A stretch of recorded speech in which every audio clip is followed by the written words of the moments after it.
L'inflammation est définie comme l'ensemble des phénomènes générés par l'organisme suite à une agression par un micro-organisme quelconque ou par certaines pathologies. D'où l'intérêt de faire le dosage des marqueurs d'inflammation, la VS ou la protéine C réactive. Bonjour et bienvenue dans cette vidéo où on va vous montrer la cohérence entre la vitesse de sédimentation et la protéine C réactive.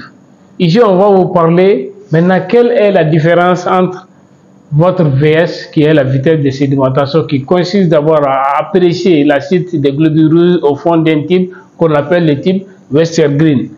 Maintenant, la CRP, c'est une protéine spécifique. Ici, la VS, on peut dire que la VS témoigne d'une inflammation non spécifique. Par contre, contrairement à la CRP qui témoigne d'une infection spécifique, parce que lors de l'inflammation, ces protéines-là apparaissent précocement par le foie. Ici, on va vous montrer d'abord la technique de la VS ainsi que ses causes d'erreur. Ainsi, on va passer à la phase pratique aussi de la protéine C réactive. Pour la VS, vous avez besoin d'abord d'un sport qui ne bouge pas, d'accord? Vous avez besoin du type de Westergren qui est là, vous voyez, on a deux types de Westergren ici, vous voyez. Il faut toujours maintenir la bonne pression, vérifier la qualité de votre type. Maintenant, pour ce faire, vous avez besoin de faire les prélèvements sur EDTA, d'accord? Avant d'abord de placer le type, vous allez prendre votre chrono, d'accord? Ou votre minuterie, le temps de lecture en 1 heure, le temps de lecture à 2 heures. Voilà, vous allez bien rimer d'abord avec délicatesse pour ne pas causer des hémolyses. Après, vérifiez bien votre pression du type Westergren. Regardez.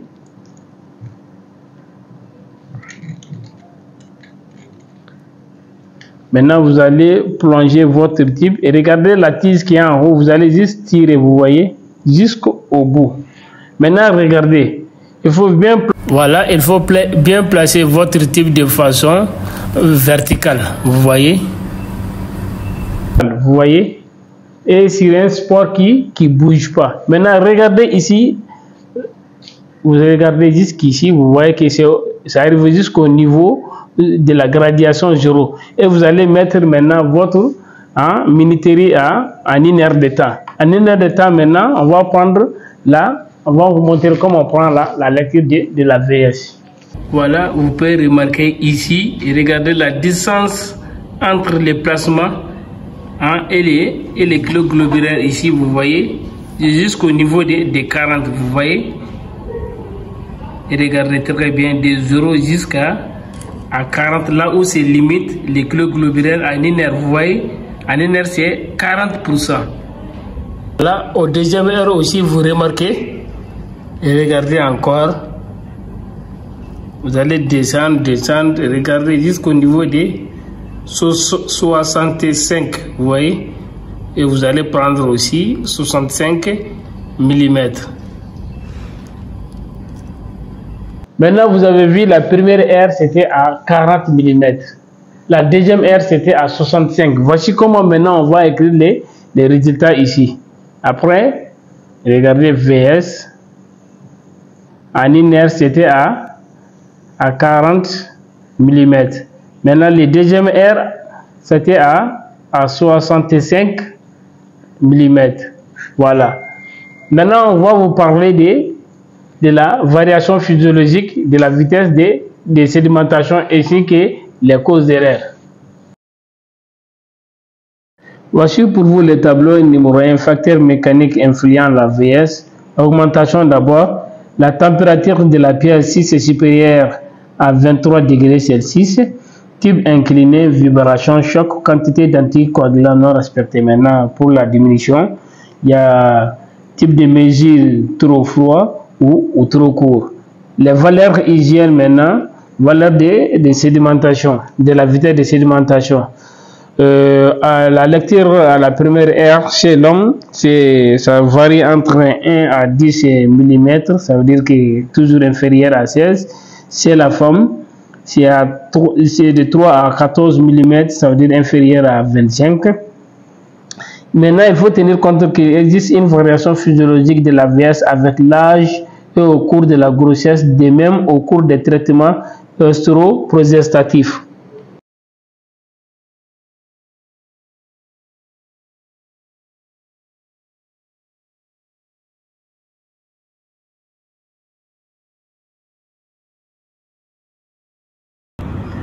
Maintenant, tableau numéro 2, variation pathologique de la vieillesse. On va parler de vieillesse augmentée d'abord. Diminution du nombre de globules rouges, anémie profonde, vieillesse égale à 30 à 40 mm par heure. Augmentation de certaines protéines plasmatiques. Les syndromes inflammatoires, ça veut dire infection, cancer, nécrose tissulaire. Hyperstimulation du système immunitaire, infection bactérienne ou parasitaire, infection virale HIV au début, hépatite et les gammopathies monoclonales. Maintenant, la diminution de la vieillesse s'observe au cours des augmentations du nombre de globules rouges, les polyglobules, vieillesse égale à 0 ou 1 mm par heure, anomalie des globules rouges, hémoglobinopathie, anomalie des membranes, hyperleucocytose importante, hypogammaglobulinémie, cachexie, corticothérapie, les nouveaux-nés, insuffisance hépatite. Voici les cas où la vieillesse est élevée et dans les cas où la vieillesse peut être diminuée.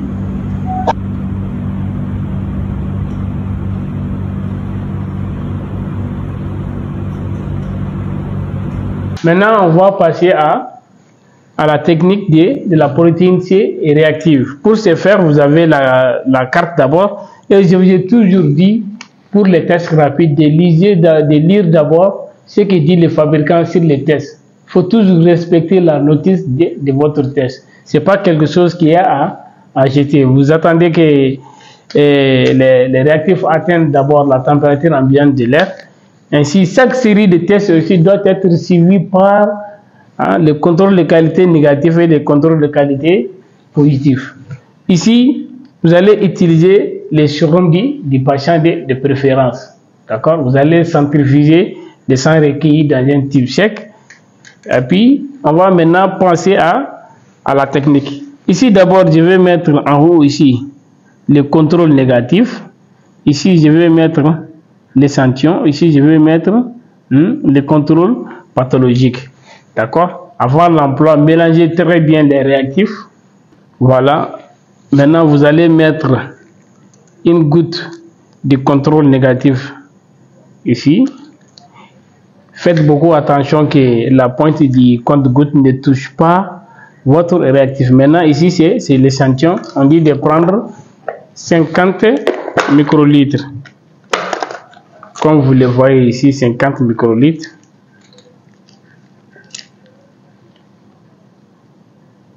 Voilà les 50 microlitres.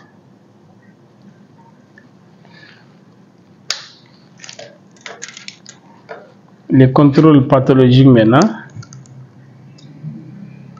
Voilà, vous allez mettre ici aussi une goutte. Vous allez remuer le réactif qui est là. D'accord? Regardez, vous allez déposer une goutte ici, vous voyez. Ici aussi. Ici aussi. Vous voyez que les deux gouttes ne se touchent pas. D'accord? Maintenant, vous allez prendre votre applicateur. Vous mélangez sur la carte. Changez chaque fois d'applicateur lorsque vous changez de puits de la carte. Ici, le fabricant dit d'agiter pendant 2 minutes. Respectez toujours ce que dit le fabricant par rapport à son test.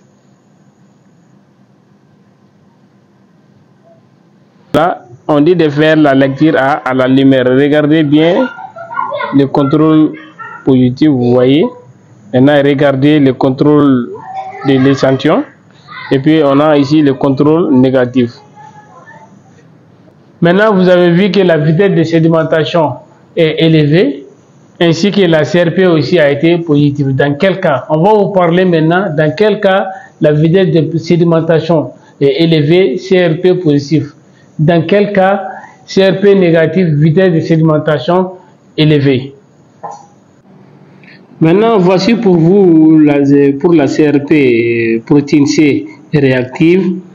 Le taux normal devrait être toujours inférieur à 6 mg par litre, considérant que ce taux peut augmenter avec la prise d'œstrogène et l'inhalation de fumée de cigarettes ou les fumeurs de cannabis ou les fumeurs de chicha.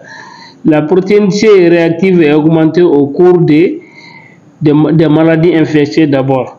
Les infections bactériennes représentent les situations inflammatoires où les taux sont les plus élevés, jusqu'à 400 mg par litre, voire plus. Tuberculose, méningite bactérienne, septicémie, surtout E. coli, les pneumopathies, les pyélonéphrite, les taux sont très élevés. Les infections virales ne donnent lieu qu'à une élévation modérée de la CRP, c'est-à-dire inférieure à 25 mg par litre. Les infections respiratoires, les infections parasitaires, par exemple comme le paludisme, et les hépatopathies cirrhose, mais la CRP reste normale lors des hépatites. Maintenant, tableau de spécificité cinétique entre la VS et la CRP. VS d'abord. Non spécifique, la VS dépend de plusieurs phénomènes, le nombre et la morphologie des hématies, la concentration en immunoglobulines, la présence ou non d'un syndrome inflammatoire. La cinétique, elle est lente, évaluation est retardée en pathologie infectieuse, normalisation d à 6 semaines, fonction du degré d'élévation des immunoglobulines. La demi-vie maintenant, c'est jusqu'à 21 jours pour les IgG. Maintenant, pour la CRP, c'est spécifique à la réaction inflammatoire, synthèse hépatique et réponse précoce. La cinétique, elle est rapide, augmente dès la 6e heure, taux maximum vers la 48e heure. Et retour à un taux normal au 6e jour, à l'absence de complications. Et la demi-vie, ça c'est 12 heures.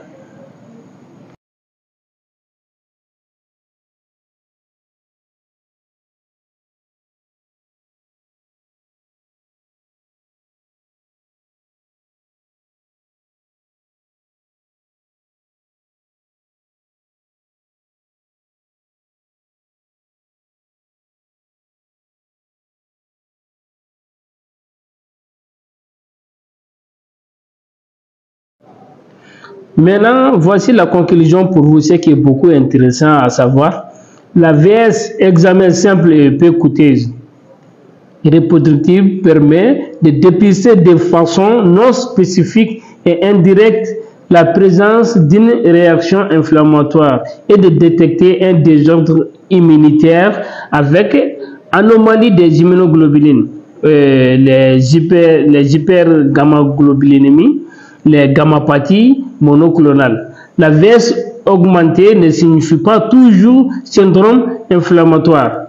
La CRP est la protéine de choix comme marqueur précoce de la réaction inflammatoire. Son dosage est particulièrement intéressant en post-opératoire et en pathologie néonatale. Du fait de la réponse précoce et de grandes amplitudes et en cas d'infection bactérienne. Maintenant, voici quelques cas qu'on peut vous donner. VS augmenté avec CRP normal, ça élimine un syndrome inflammatoire. Il faut rechercher maintenant les anomalies des immunoglobulines. CRP augmenté maintenant égale à inflammation. Maintenant, CRP est supérieur à 200 mg par litre, c'est toujours des infections bactériennes. Voici maintenant pour vous quelques résumés. L'étude comparative entre la vitesse de sédimentation et la CRP. Comme conclusion maintenant, vous avez vu les causes d'erreur de la vitesse de sédimentation et de sa non-spécificité par rapport à l'inflammation. compte tenu des nombreuses causes derrière qui peuvent être souvent même physiologiques parce que la vieillesse, vous avez vu que ça change avec l'âge et le sexe aussi. Par contre, la protéine C, elle est spécifique à l'inflammation. Je vous remercie.